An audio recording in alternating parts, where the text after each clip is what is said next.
Hey, Viola Rules here, welcome back to Professor Layton and the Spectre's Call. So I found where the next puzzle is. My dad's been bitten by the auction bug. He just can't stop picking up junk. If only he would just give up the auctions, he might stay home more and we could have loads of fun. Just the other day, he gave me this puzzle to solve and it was brilliant. 118, Starry Sky Sketch. 30 Picarots. Here's a sketch of the stars on a piece of graph paper. It's not quite right, though, as the 7 stars aren't in the correct place at the moment. When placed in the correct squares, each star will sit in different rows from the others, vertically, horizontally, and diagonally. Can you move the 3 yellow stars to their correct positions? Okay. So it's like Sudoku, but with stars. This one seems right to me for this one. I think this is right. Nice. That was it. Stellar work! Now the sketch of the heavens is complete. As it turns out, there are 2 unique solutions for this puzzle. Which one do you have? I have the one on the right.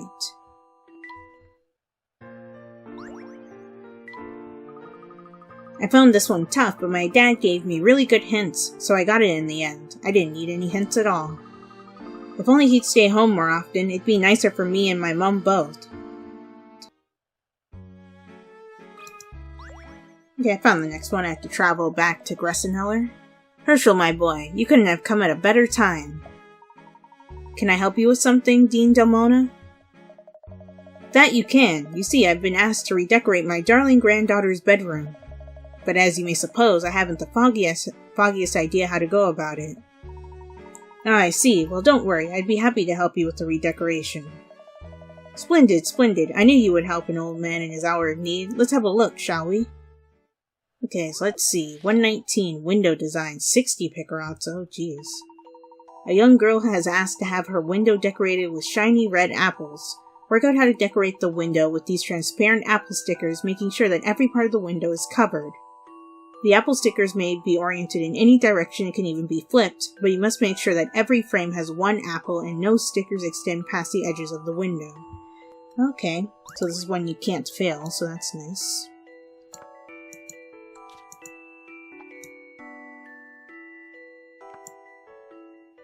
Nice. Some puzzles must be met directly. It's a good thing that the pieces could overlap in that one. How rosy. She's sure to be very pleased with this colorful design. Fantastic. You made it look easy, Herschel. Now I can have it done by the time she gets back. I'm glad to have been of service. Children have the strangest fancies sometimes, don't they? Hoo-hoo, as you say. But my little angel is adorable. A window covered in apples indeed. Hello. Oh, Professor, one of your students dropped by to give you this puzzle. A puzzle, you say? Well, I can't ignore that. I'll give it a try. 120, juice bottle, 30 Picarots. Can you rearrange the pieces that make up Layton's hat into a shape of a juice bottle? The pieces can be moved, flipped, and rotated in any direction. Okay, another one that can't be failed, so that's good. Got it. Time to apply some creative thinking. A gentleman leaves no puzzle undone. Correct, but a fine upstanding bottle you've made. It's a shame that there's no juice to go in it. Got a new course for the toy train, Rosa's Journey. Puzzles seem to be the end thing for students these days. It's a funny old world, isn't it? Why, but that's wonderful news, Rosa. It means they've really taken my lectures to heart. I actually wonder how many puzzle analogies he uses in his lectures. Let's check out the toy train that we just got. Oh, that's the second to last one. Cool. Okay, that looks like the solution to me.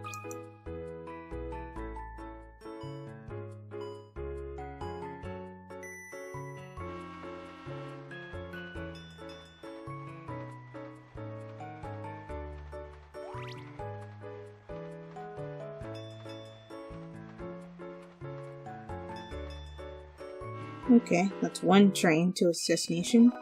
Yep, that's both. Nice.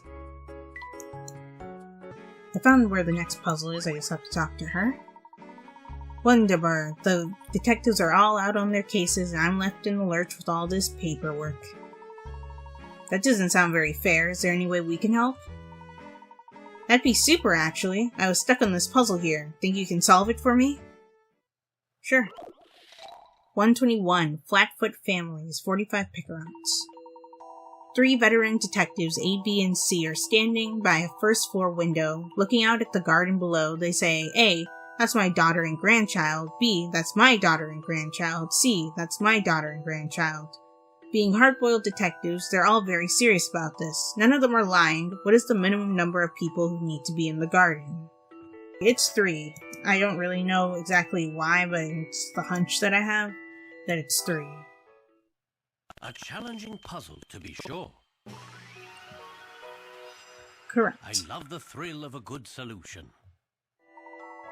You cracked the case. The answer is 3 people. One way to get this answer is if 2 of the 3 detectives are a couple, and the last detective is their son-in-law. The detective couple neglected to mention that they also have a great-grandchild in the garden.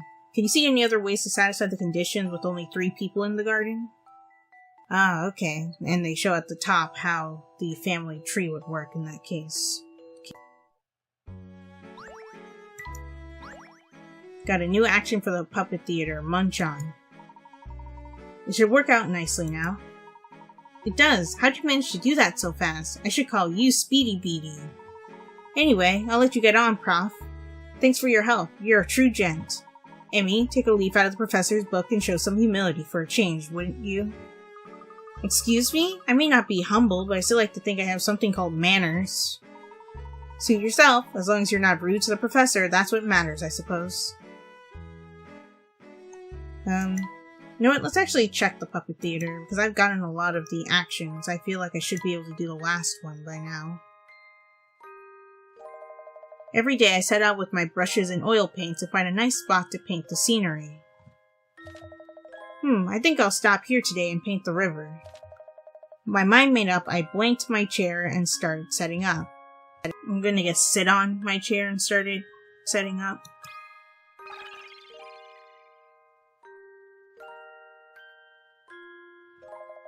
Then out of nowhere, a young lad appeared. He stared at me with open curiosity before piping up. Are you painting a picture, sir? Can I watch? If you must, I replied gruffly. I was a little nervous suddenly as I sat in front of the blank canvas and blinked my sleeves. Rolled up. Where is roll up?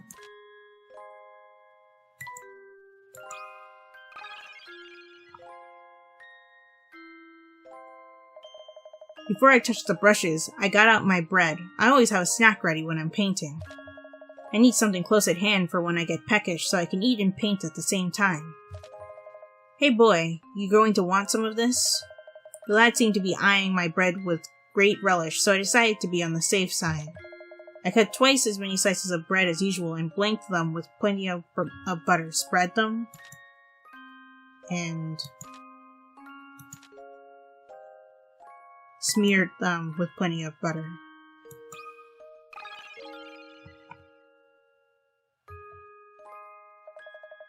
What about you? Aren't you having any? The boy asked between mouthfuls. Later, I said. As the boy munched, I continued to get ready. I took out my pencils, palette, paints, and oils. I would start with a sketch. I picked up a nicely sharpened pencil and blanked it on the canvas. And rub, maybe? There we go. I had to sharpen my pencil a few times, but as I worked, the scenery gradually took shape on my canvas. The boy sat watching my hands and the movement of the pencil as he chewed on the bread. Ah, the boy sighed contentedly. He gasped as he watched trees and boats take shape, then gazed in admiration when I had finished. Then I started on the color. I put some paints on my palette and blanked them to get the right tint. And mix them.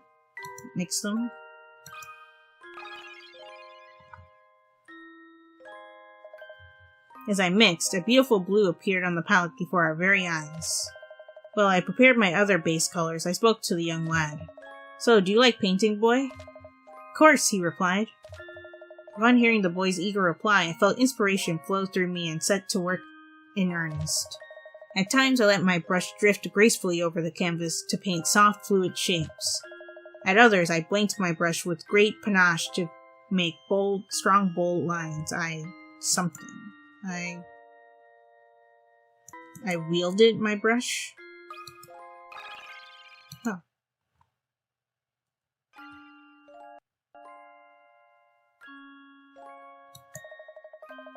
I was on my third coat of paint when my stomach started to growl. The young boy looked startled. Pausing for breath, I fumbled around hungrily for a nourishing piece of bread and butter. The kid ate all of it, didn't he?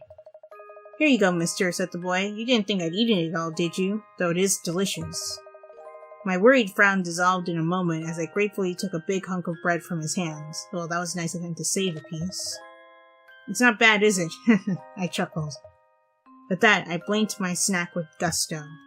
I ate it. I munched on my snack with great gusto. Okay.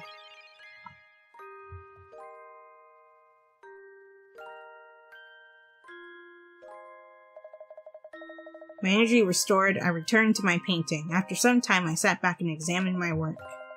Wow, what a beautiful picture, said the boy from behind me. Not yet, boy. It still needs some finishing touches, I said. Finishing touches, replied the puzzled boy.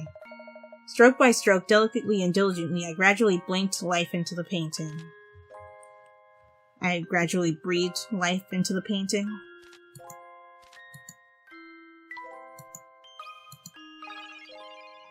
Nice. Once finished, the picture turned out to be one of the best I had ever painted in my life. I would even go so far as to say it was my masterpiece.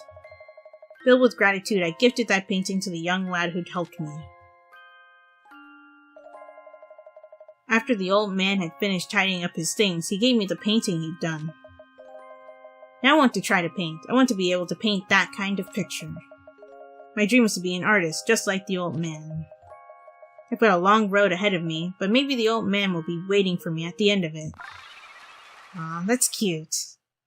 Congratulations, the play has reached its end. Wonderful, bravo. Congratulations, all the puppet shows have been directed up to their grand finale. The puppeteer's house has been added to Layton's challenges.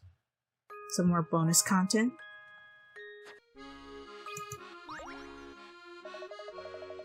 Flowers each have their own unique charm, but their value isn't only determined by their looks. Take these yellow flowers here. Not only do they look nice, they can also be used to season a stew. Really? Wow, you mean these flowers are edible? You'd be surprised at how many flowers are edible. People just don't know. Sometimes the flower itself isn't edible, but the fruit is. Like this strawberry plant. Did you know that this was a strawberry plant? Full of vitamins, strawberries. Ah, but lemons are absolutely packed with vitamins. That's what they say, isn't it? So is this a lemon puzzle? Balance of the fruits, 122, 35 picarots. Apples, oranges, lemons, and strawberries can be balanced as shown on the scales. Given that all of the examples shown are perfectly balanced, can you work out how many lemons are equal to the weight of one orange? And 2 strawberries and a lemon is equal to 1 orange. So that must mean that a lemon is equal to the weight of 2 strawberries. So that would be 2 lemons. The answer is 2. I'll handle this one, Professor. Nice. That puzzle was no problem. Weight to go. An orange has the same weight as 2 lemons. By the way, 1 apple equals the weight of 5 strawberries, and 1 lemon equals the weight of 2 strawberries.